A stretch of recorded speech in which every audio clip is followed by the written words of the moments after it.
Na leo mimi nimefika hapa kwa sababu hii barabara yenu ya Rusinga ndio itakuwa ya kwanza ya lami tangu dunia iundwe. Na ndio nimekuja hapa kuianzisha rasmi.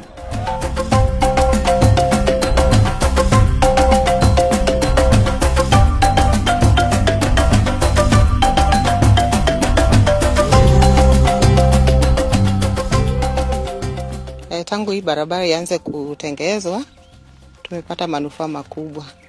Kitambo tulikuwa tuwezi ikinyesha ni vigumu sana kwenda mpaka Mbita. Inabidi tupitie milimani, tuvuke tupite milimani na mbali kidogo. Ukiona vile ilikuwa kitambo ilikuwa mbaya sana, hata kutoa samaki kupeleka kwa soko ilikuwa ngumu. Kwanza hapa ilikuwa mbaya sana, magari yalikuwa nakwama. Ilikuwa kuanzia saa 12 gari za kwamba saa 12 katoka saa 6 mchana.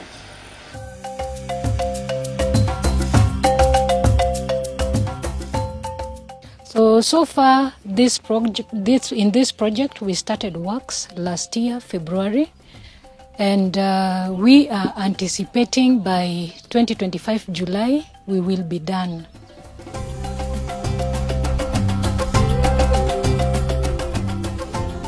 Saizi tunaona labda ijaisha, lakini tumeona uzuri wake bali tumefikia.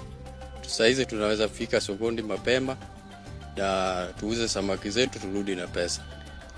Vile imeletwa hapa saizi imeturahisishia mambo ya usafiri, na tunashukuru serikali kwa kutuletea barabara hii. Itatusaidia katika maendeleo ya sehemu hii. Nashukuru sana.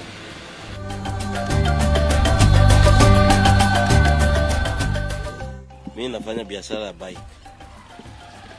So kubeba mteja kupeleka Mbita Juni Lamu iko sawa. Lazima tuweka mingi kabla hajapata hizi Lamu. But Lamu naona imeingia. But iko sawa. So unajua tulikuwa tunapita matope. Na sasa hivi matope hakuna. Tumefurahi, hata tumeshukuru.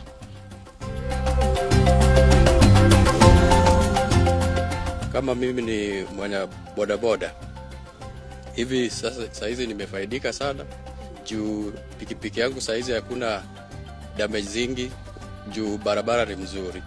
Kitambo tulikuwa tunaingiza kwa matope, inamaliza bearings zetu haraka, lakini saizi tunaona kama iko sawa. Serikali hii tumeona imefanya kazi juu tulianza kusikia baria hii barabara tangu kitambo sana. Lakini in fact hata tulishangaa tukiona wakianza kazi tukasema labda tu ni kama kawaida, lakini sasa tumeamini kwamba itaisha. Hata tukiambiwa ni mwezi wa 6 au 7 itakuwa imeisha, tumeona kwa macho. And I'm so grateful as a person for this project, giving me an opportunity to practice professionally. Yes, and I would encourage the government to be having more of this project so that we the young people can get opportunity to serve our country. Serikali ya William Ruto imefaidi, tunashukuru vile imetufanyia. And as a community, I think we're just thankful.